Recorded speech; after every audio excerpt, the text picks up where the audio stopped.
بسم الله الرحمن الرحيم. برحب بحضراتكم في مراجعة موديول البيدياتريك. وأنا عارف إن هو موديول صعب ومش لطيف قوي، لكن ما باليد حيل. فهنعمل نفس اللي احنا عملناه في المرات اللي فاتت، وهنعرض على حضراتكم شوية حالات وننتظر الإجابات بتاعتكم عليها بإذن الله تعالى. And the first case is a female child, 6 years old, and she is complaining of fever and cough. This is the chest X-ray, and there are some choices: round pneumonia, bogdalic hernia, diaphragmatic ventilation, pulmonary sequestration, pulmonary AVM, posterior mediastinal neurogenic tumor.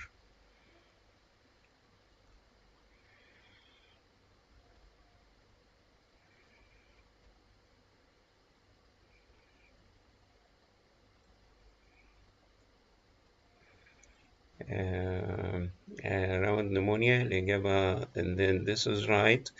The correct answer is round pneumonia. And they know that round pneumonia may simulate a pulmonary nodule or pulmonary mass. Actually, the air bronchogram is not that clear in this type of pneumonias, and it is diagnosed by the clinical data. And if you know that the patient is complaining of fever, cough, and sputum, and he has a rounded lesion inside the chest, especially if he is a pediatric patient, then you know that you are dealing with round pneumonia, which is more common in the pediatric population compared to adults. This is the second case, and the patient had dyspnea on exertion, wheezes, reduced the ability to exercise, cough, and left-sided chest pain.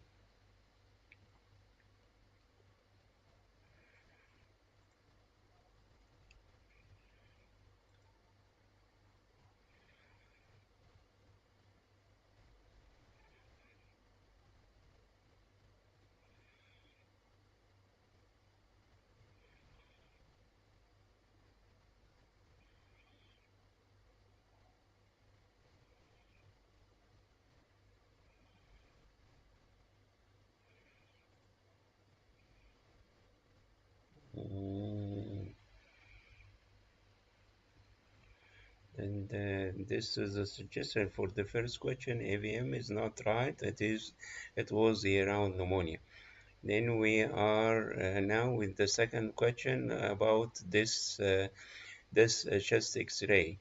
Do you feel that is a normal chest X-ray, for example?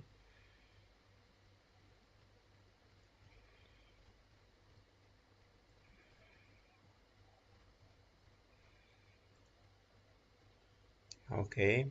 And for the first while, you can feel that this chest X-ray is normal, but if you look carefully, and you can see that the pulmonary vasculature on the left side is much more reduced compared to those on the right side, and you got some hypertranslucency on the left side. And if you see the CT scan, and you can appreciate this, the pulmonary vessels are scanty on the left side. The left lung looks a little bit smaller compared to the right lung, and these are the criteria of McLeod syndrome, um, or and this syndrome is well known, and it may be secondary to some attacks of bronchiolitis in the pediatric age group. Then you got diminished pulmonary vascularity and also hypertranslucency. The next case is chest CT scan showing this is actually a coronal, a bron position, in order to realize that these lesions are not dependent opacitors, but they are real opacities. They persist in the prone position. Then usual interstitial pneumonia, this is right, and this is usual interstitial pneumonia or idiopathic pulmonary fibrosis, because you got too many strandy opacities in the lung, then you got traction bronchiectasis, and very important, you see the honeycombing, and this is usual interstitial pneumonia. This is a pediatric abdomen, and you got some translucency in the abdomen.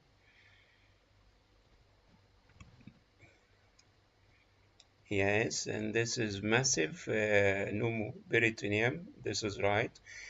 You see that air is surrounding all organs in the abdomen, and you got the accumulation or crowding of the abdominal organs in the midline, and this is diagnostic of pneumoperitoneum.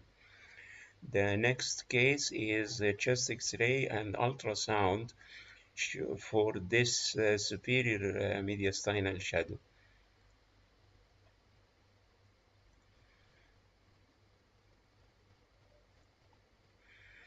Yes, very good. This is normal thymus. And you remember that I have said that a child below the age of 1 year, the thymus looks like this, while after 1 year, it looks like the sale sign.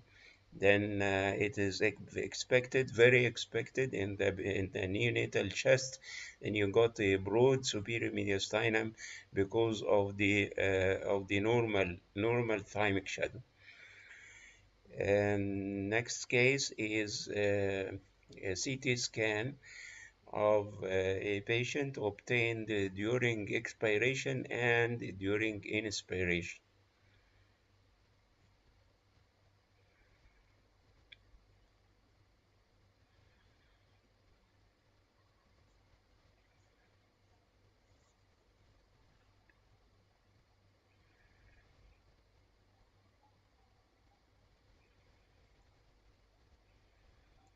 Mosaic perfusion means air trapping. If there is patchy areas in the lung of ground glass alternating with hyperinflated areas, and this is known as the mosaic appearance, and it means that there is air trap, and the possibility of a small airway disease may be considered. But if you look carefully for the trachea, and then you see during expiration, the trachea is collapsed and also the main bronchi. While after inspiration, the trachea is rounded and the bronchi are distended, and this is diagnostic of tracheobronchomalacia. And this diagnosis cannot be made unless you have these two images, and you can predict the diagnosis. If you see the trachea like this, the trachea should be rounded, and if the scan is obtained during an expiration, then you can see the trachea is collapsed and also the main stem bronchi, and you can easily diagnose tracheobronchomalacia. The next case is a 13 years old boy. طب وكده اقول لك حاجه اللي بقول لك ايه تطلع بتطلع ارض الدولة تطلع 13 years old boy, and the chest x-ray showed diffuse lung disease. The CT scan showed this appearance, and it is one of the characteristic, yes, this is alveolar proteinosis because of the crazy waving appearance. If you look carefully here and you see the crazy waving, which is one of the pathognomonic features of this particular disease. Next case, you see a chest x-ray with diffuse lung disease as well, Then in the CT scan, you got patchy alveolar opacities and some areas of air trapping. But it's very important to know the history of this patient. He is a male child with 1 week history of cough and sputum. The patient had been taking 20 cc Lorenzo oil twice daily for the last 3 months. And this is the clue for the diagnosis of lipoid pneumonia. The answer is right. You cannot diagnose lipoid pneumonia without the history. It looks like any type of pneumonias, like viral, bacterial, any type of pneumonias. But if you got the history of these oil products, then you predict that the patient had lipoid pneumonia.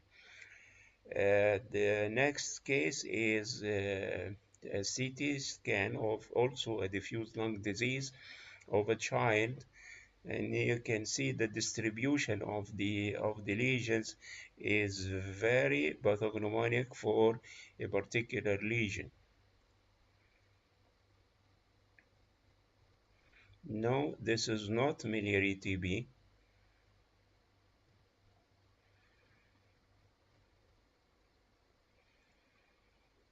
Yes, and this is right. This is sarcoidosis. There are only two lesions in the diffuse lung disease which can produce opacities of perilymphatic distribution. And this is very important. The most common is sarcoid, and the second common is lymphangitis carcinomatosa. You cannot diagnose lymphangitis carcinomatosa unless you know that the patient had a primary malignancy. But if you see this very, very characteristic distribution, very lymphatic, and you got thickening of the interstitial spaces and nodular lesions arranged along the pleural surfaces, like the fissure, which is the best one to predict these nodules, and also along the pleural margin. This is very important. Then if you look carefully to the hilum and you got big hilar shadow on the left and other hilar shadow on the right, then you are dealing with sarcoid. Next is neonate, and he is examined to diagnose a certain anomaly here.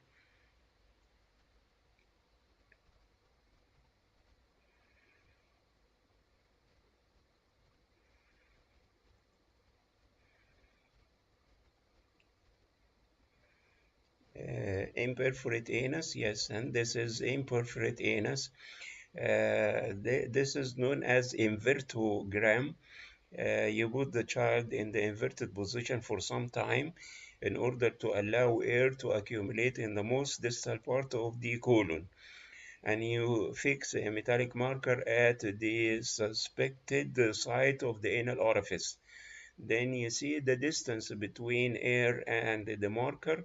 If the distance is short, and this is low atresia, if the distance is long, like this one, and this is imperforate anus or high atresia. CT chest of this child, and you got two lesions in the lung.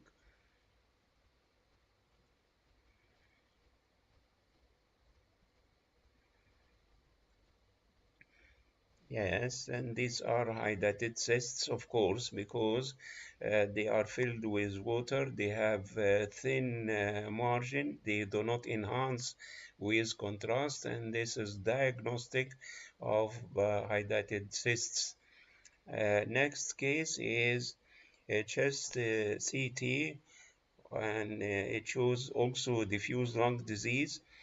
And here you got ground glass opacities, you got some traction bronchiectasis, and there is no evident honeycombing. The answer is right. Non-specific interstitial pneumonia. Very good. And this is the diseases that can affect adults. Some of the diffuse lung diseases that can affect adults can also seen in the pediatric age. Next case is a CT scan axial and coronal reconstructed images after contrast injection. Yes, and this is emphysema. Very good.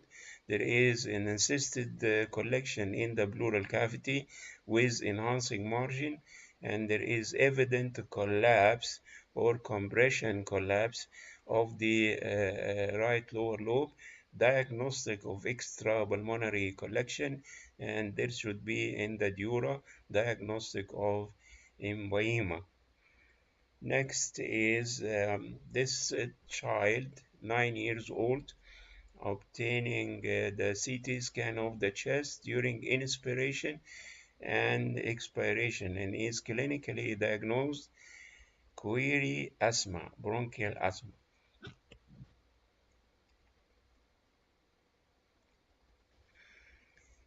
Foreign body inhalation on which side?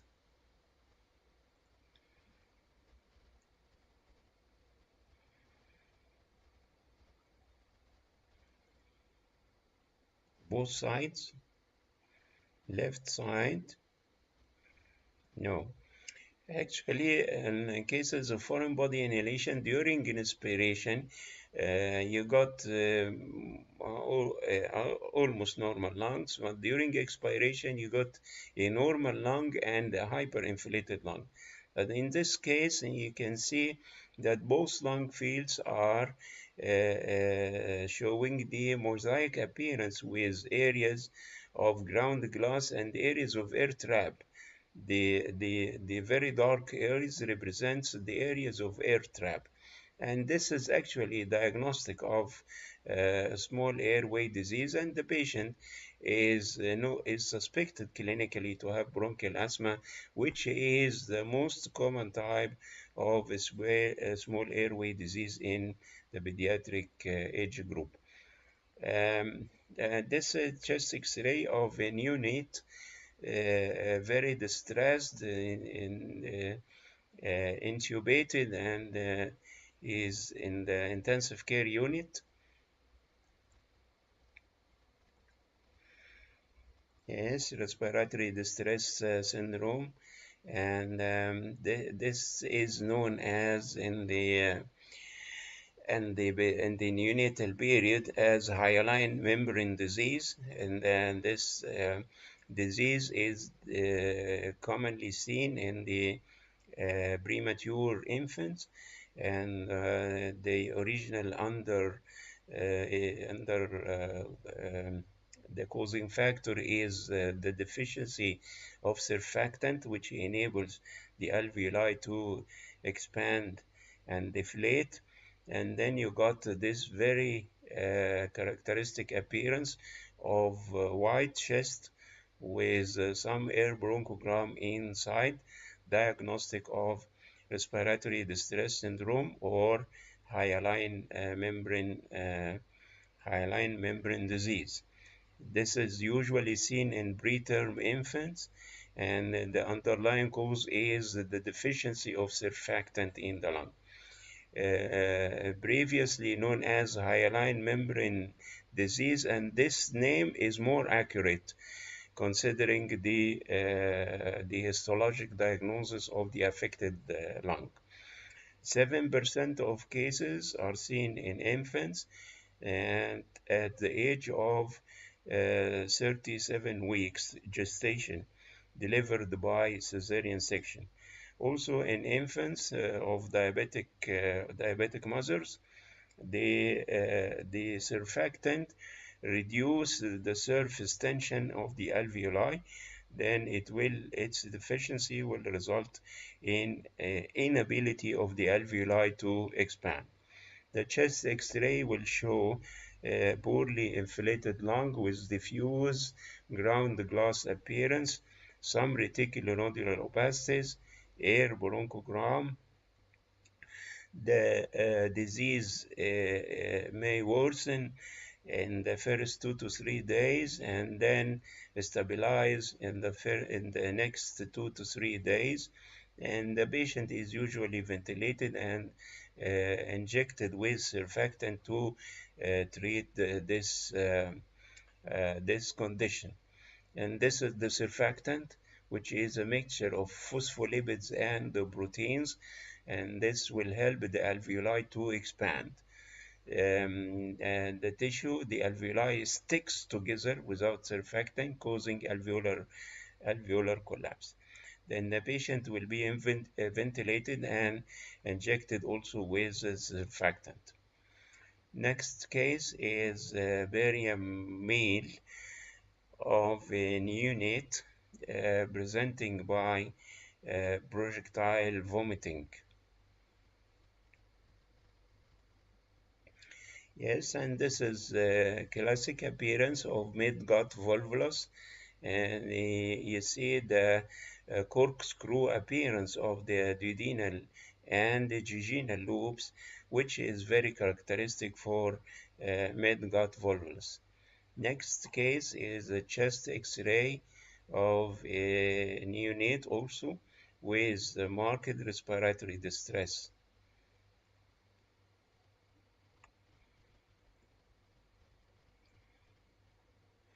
Yes, and this is tension pneumothorax, very good. You got marked accumulation of air in the right hemithorax with compression of the underlying lung, marked depression of the diaphragm, and the shift of the mediastinum to the opposite side. All these criteria are helpful to diagnose tension pneumothorax. And the next case is a chest X-ray showing this appearance in the left lung. Yes, diaphragmatic hernia. The answer is right. You got intestinal loops filled with air, and these loops, the air in the loops is continuous with the air in the abdomen.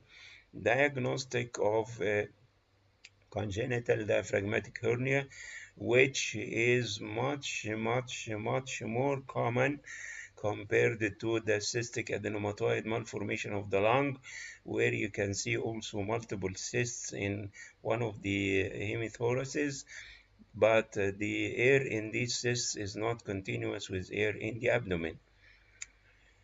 This is a chest X-ray of a unit also in the intensive care, and you can see a similar appearance to the hyaline membrane disease, which is true, but the question here is about one of the tubes that are not in its accurate location.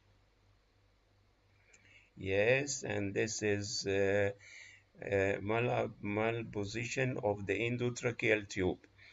This is the edge of the endotracheal tube. It should be above the carina by 5 centimeters.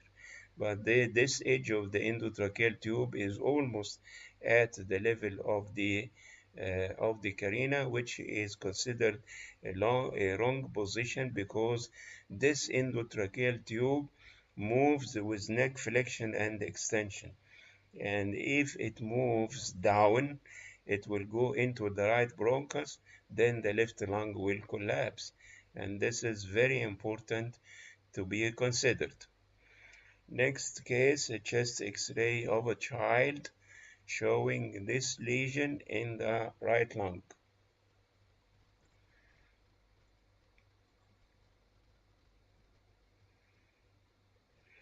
Neuroblastoma, I consider this is right because if you see a mass in the chest of a child, then you consider first possibility neuroblastoma.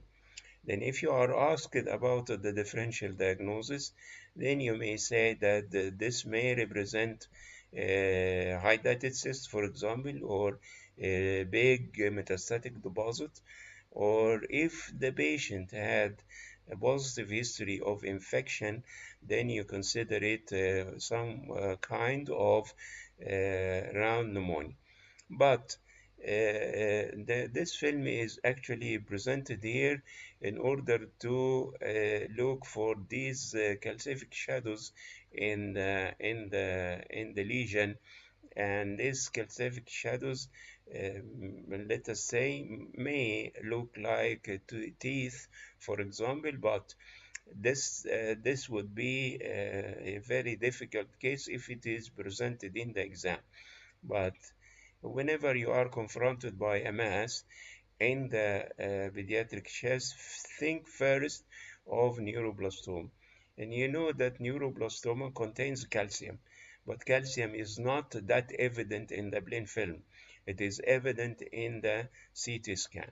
Then take a moment to realize or to look carefully about these calcifications. If they look like the teeth derivatives, then you may predict the possibility of mediastinal teratoma. This is a female adolescent, 18 years old, and the CT scan of her chest showed this appearance. She had a chest X-ray, and the chest X-ray showed widening of the mediastinum, and then they have to have the CT scan to look for the cause of widening. And these are the suggested diagnoses: mediastinal lipoma, mediastinal lipomatosis, mediastinal liposarcoma.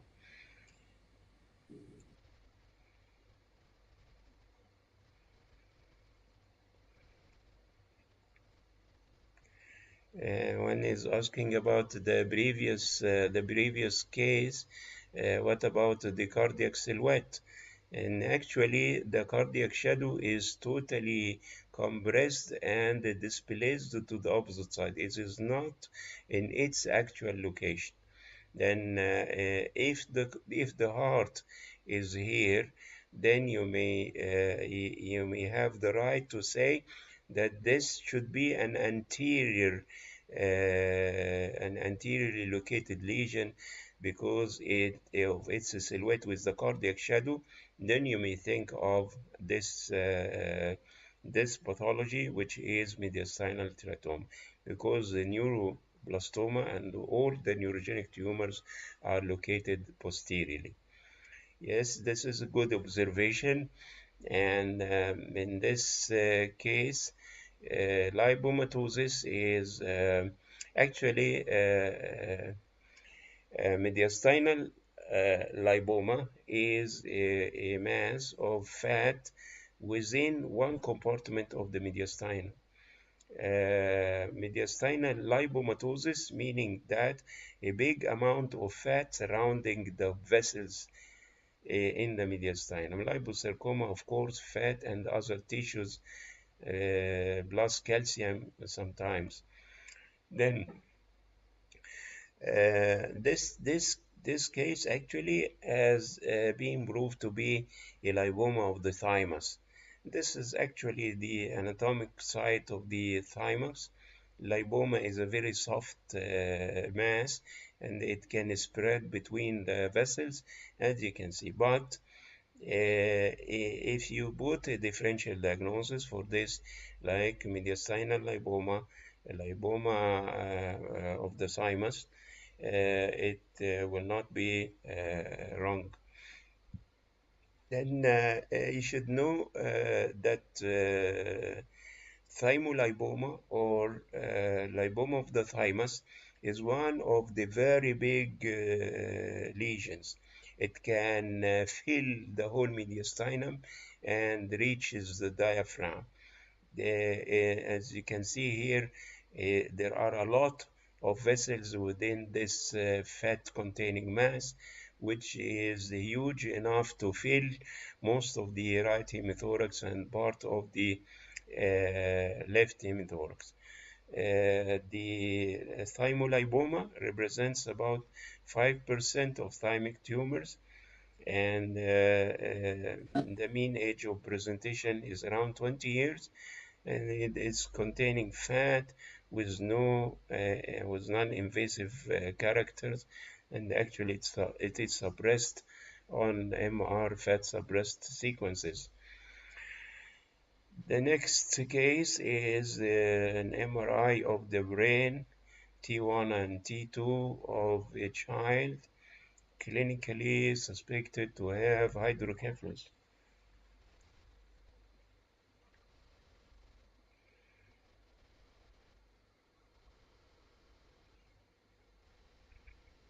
Yes, normal variant. Well, yeah, it is a normal variant, and this is known as uh, infantile benign enlargement of the subarachnoid space in infancy. Some of the infants may have large head, and they are diagnosed as hydrocephalus. Then, when they have a CT scan or MRI, the report may say that this is atrophy, and this is wrong, because there is a well-known entity in the infants who present by large head, known as benign enlargement of the subarachnoid space in infancy. And this is very characteristic in the frontoparietal area, especially or almost in patients presenting with large head diagnosed clinically to have hydrocephalus. This is a self-limiting lesion, and it resolves spontaneously. Um, this male infant, 3 months old, presented by lethargy, and is not well fed.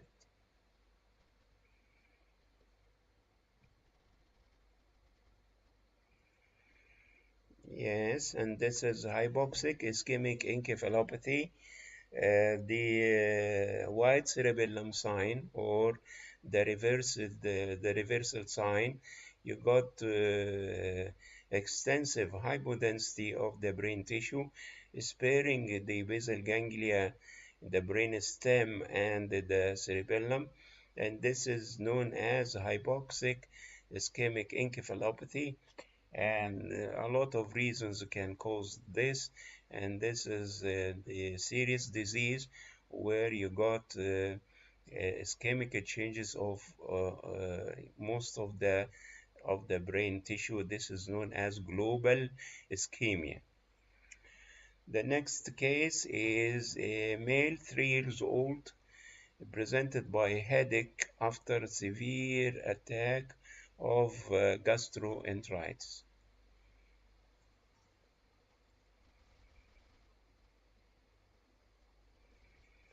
The white cerebellum, yes, and is due to the black cerebral hemispheres, of course.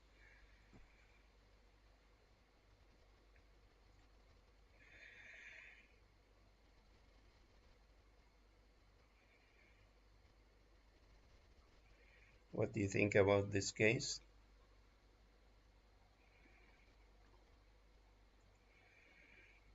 Yes, and this is internal cerebral veins thrombosis.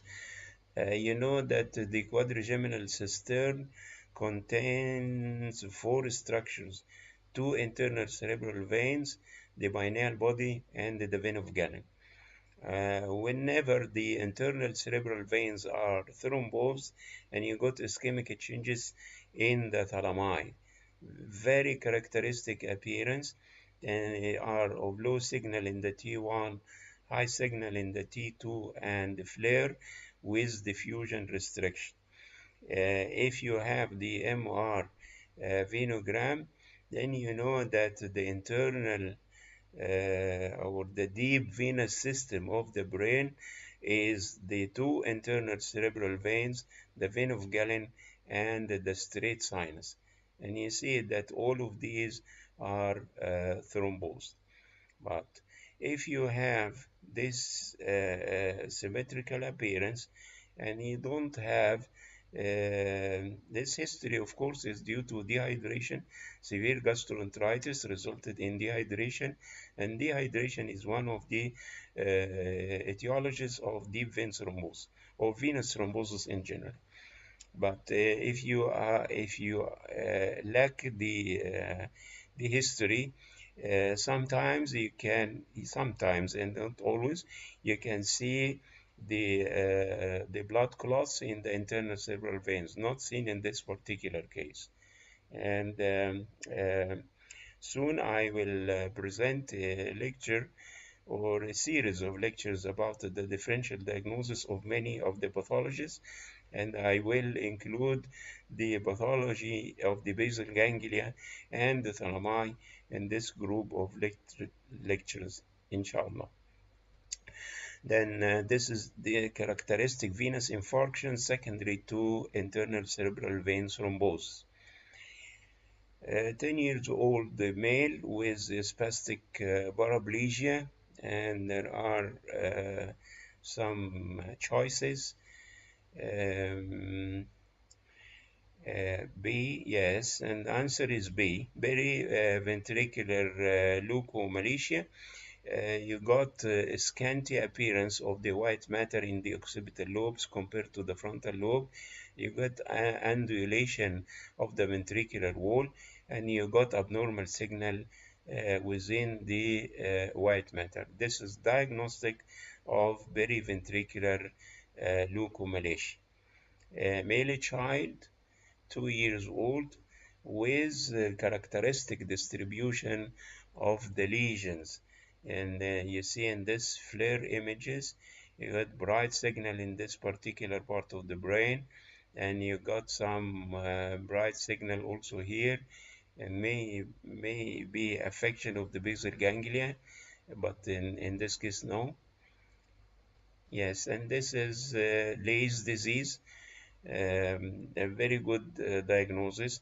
This is Leigh's disease, and Leigh's disease is a mitochondrial abnormality disease, presents by muscle weakness, dystonia, vision loss, ataxia, tachypnea, and seizures.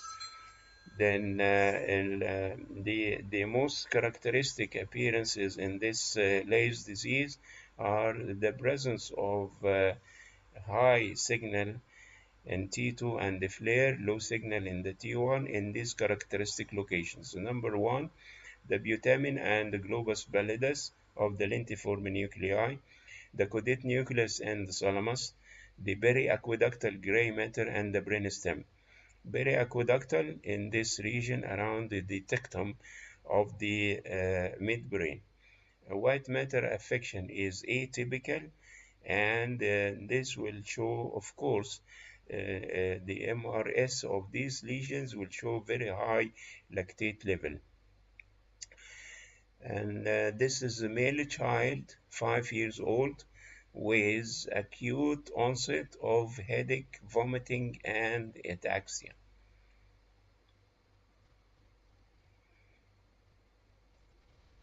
Yes, and this is epidermoid cyst, characteristic location, characteristic appearance. Right cerebellopontine angle cystic lesion, hypodense in the CT with no enhancement, hyperdense in the high signal in T2, and marked diffusion restriction, diagnostic of epidermoid cyst.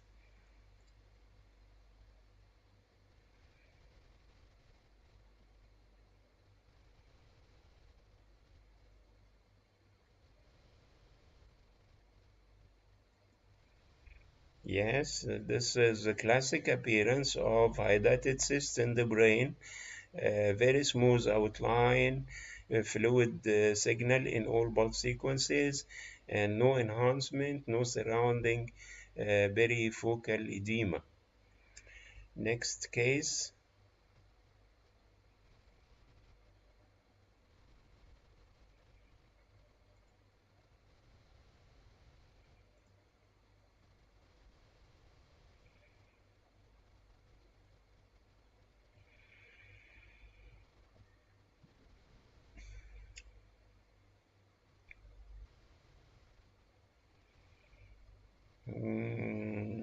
It's not herpes. It's one form of encephalitis, but it's not herpes.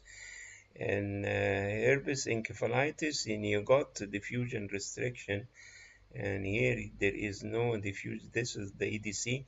It showed no diffusion restriction, but you got abnormal signal in the hippocampus bilaterally, and the T2 and in the FLAIR images.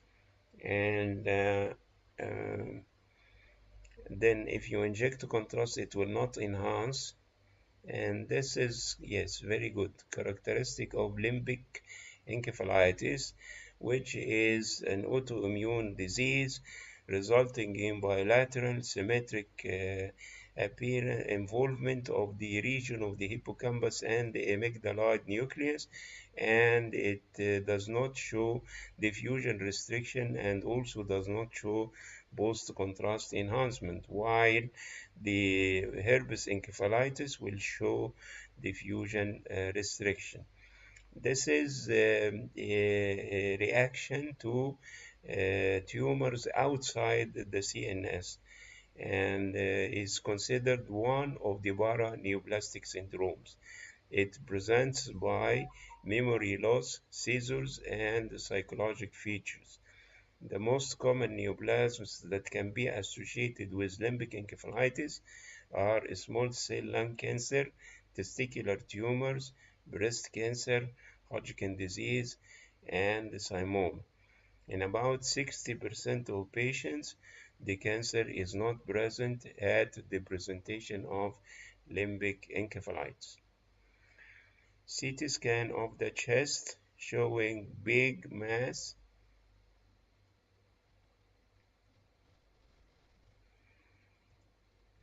Yes, and this is teratoma or teratodermoid cyst.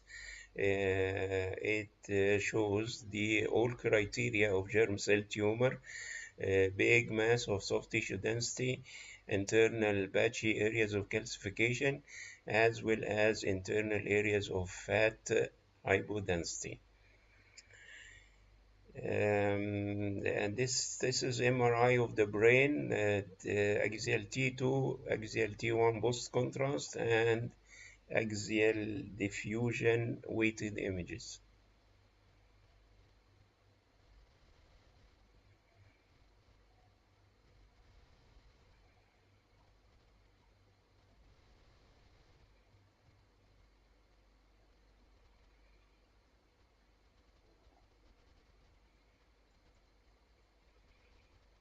Now, the pineal cyst is a midline lesion, and the only cyst which produce diffusion restriction is the epidermoid cyst. And this is not the site of colloid. Colloid cyst is located here at the foramina of Monroe, but this cyst is located in the quadrigeminal cistern, is of low signal in the T1, high signal in the T2, does not enhance, shows diffusion restriction, diagnostic of epidermoid cyst. Next case. Um, And this is actually not a child, but she had a disease which is uh, usually presents in the pediatric age. She presented by transient ischemic attacks, and these are the MRI, brain MRI. Yes, and the answer is right. This is gray matter heterotopia. You got multiple subependymal nodules of similar signal to the cortex in the T1 and the FLAIR and in the T2 weighted images. And this represents the islands of gray matter in the wall of the ventricle, together with the ischemic changes in the white matter because of the age of the patient. This is gray matter heterotopy. Next is a male child, 5 years old, presented by headache and dizziness.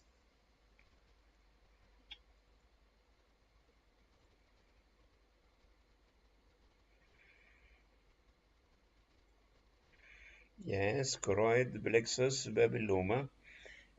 Classic location, classic age, classic MR appearance. Uh, Surface lobulated, a strong enhancement, diffusion free, location in the site of the choroid plexus in the occipital horn of the ventricle, and the age of the patient. Most of choroid plexus papillomas are seen before the age of 5 years. Next case.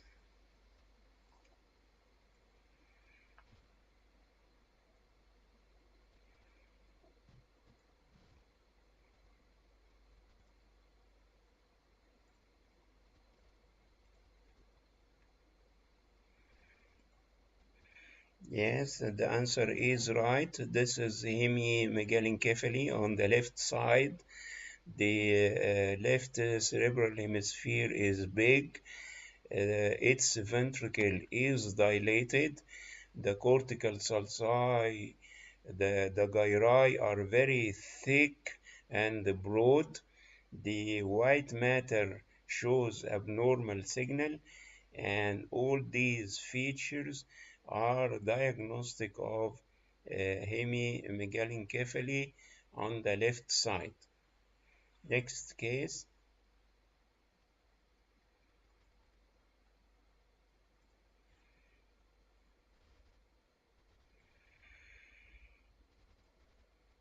Yes, and this is a Sturge-Weber disease. You see the enhancement on the leptomeninges because of the angioma on the surface of the brain, and is characteristically located in the temporooccipital area, but can extend to the frontal and parietal regions, and sometimes can be bilateral. One of the criteria well known for this disease is homogeneous enhancement and enlargement of the choroid plexus on the site of the lesion, on the side of the lesion, because of the hypervascularity going to the choroid plexus. And recently it was reported that even the opposite choroid plexus can also show hyper enhancement and increase in its volume. This is Sturge-Weber disease or leptomeningeal angiomatosis.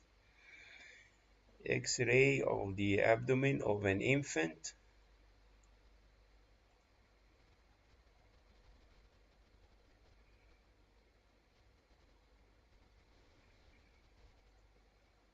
Yes. Necrotizing enterocolitis is the right answer, and this is not pneumatosis intestinalis in adults, but necrotizing enterocolitis in the pediatric age group, especially in premature infants. And you got air in the wall of the small bowel, and you got air in the portal venous tract, and this is reversible and is not incompatible with life. But in adults, if you see air in the portal venous system, this means that the bowel is ischemic and gangrenous, and this is the pre-mortem phase. A chest X-ray of a newborn with excessive drooling, and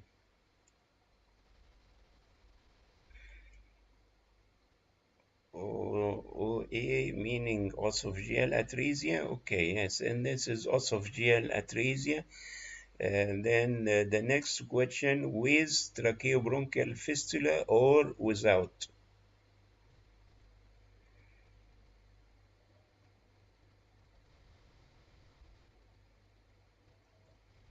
Without, yes, because of absence of air in the abdomen, gasless abdomen, and the nasogastric tube coiled and go back into the esophagus means that there is esophageal atresia.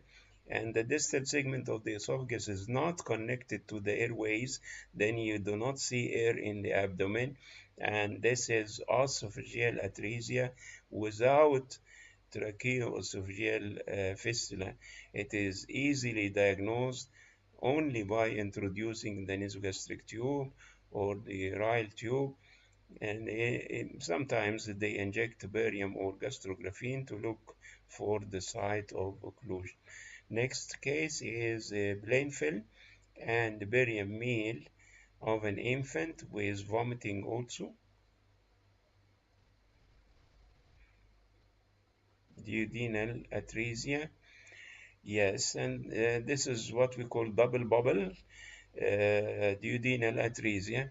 The first bubble is in the stomach, and the second bubble is in the proximal part of the duodenum.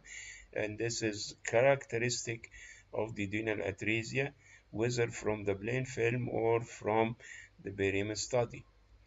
Next case, plain film and barium enema.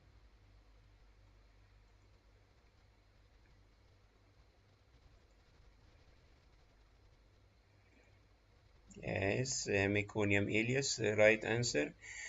Yeah, you can easily appreciate the pellets of inspissated meconium in the distal part of the ileum as well as in the ascending colon, which is very characteristic of meconium ileus.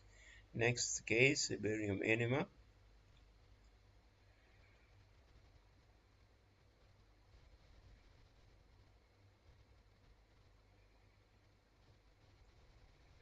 Yes, right. The answer is right. Hirschsprung disease with a ganglionic segment involving part of the sigmoid colon and part of the descending colon with huge dilatation of the colon proximal to the affected segment. This is classic appearance of Hirschsprung disease. CT of the abdomen.